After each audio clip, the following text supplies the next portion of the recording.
सकते हैं, लेकिन आप ये जो मैसेज डाल रहे हो ना कि बीजेपी की कार्यकाल में ना तो जवान सेफ है ना ये है। सर मेरी पोस्टिंग 2006 में J&K में थी, कुपवाड़ा में। वहाँ पे बॉर्डर पे एक रूल था, no first fire no more than 11 NM, यानी कि जब तक पाकिस्तान की तरफ से एक भी फायर नहीं आ जाता तुम कोई फायर नहीं करोगे। नो मोर देन 11 MM मतलब वो हमारे ऊपर RPG चलाएं, मोटरार चलाएं, कुछ भी चलाएं, हम 11 MM से ऊपर का राउंड नहीं चला सकते थे वहाँ पे। मेरे हाथ पे ओम गुदा हुआ है।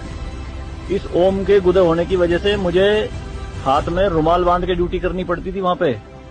अगर उनको ओम दिख गया ना तो छोटे छोटे बच्चे पत्थर मारना शुरू कर देते थे। और सर श्रीनगर के लाल चौक पे 26 जनवरी के दिन बहुत बड़ा तिरंगा बिछा के जिंदी गाय काटी थी, जिंदी, और जिंदी की खाल उतारी थी सबके सामने, पूरी सेना के सामने। यूनिट खड़ी थी वहाँ पे पूरी, और चक्कू लहरा के खूब बोलते थे, क्यों भाई हिंदुस्तानी कुत्तों, तुम्हारी माँ है ना ये, देखो क्या हाल करेंगे इसका हम।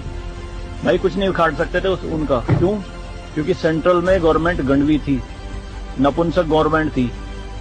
हमारे सर पे चौकी बना ली थी उन्होंने, जो LAC है ना, LOC, उस पे बिल्कुल वहीं 50 मीटर के दायरे में। और रात में बड़े बड़े स्पीकर पे माइक पे बोलते थे पाकिस्तानी रेंजर्स, अरे अपनी बहनों के एक रात के लिए हमें दे दो, क्या हुआ हिंदुस्तानी नपुंसको, चलाओ गोली। कुछ नहीं कर सकते थे उनका। 2014 में जब गवर्नमेंट चेंज हुई तो सेना अध्यक्ष बिपिन रावत साहब जब उनसे मिले तो उन्होंने बताया कि बॉर्डर के हालात खराब है सर, छूट नहीं है जवानों को कुछ भी। तो PM मोदी ने कहा था कि छूट मेरी तरफ से पूरी है, मैं नहीं जाऊंगा वहां लड़ने, तुम जाओगे।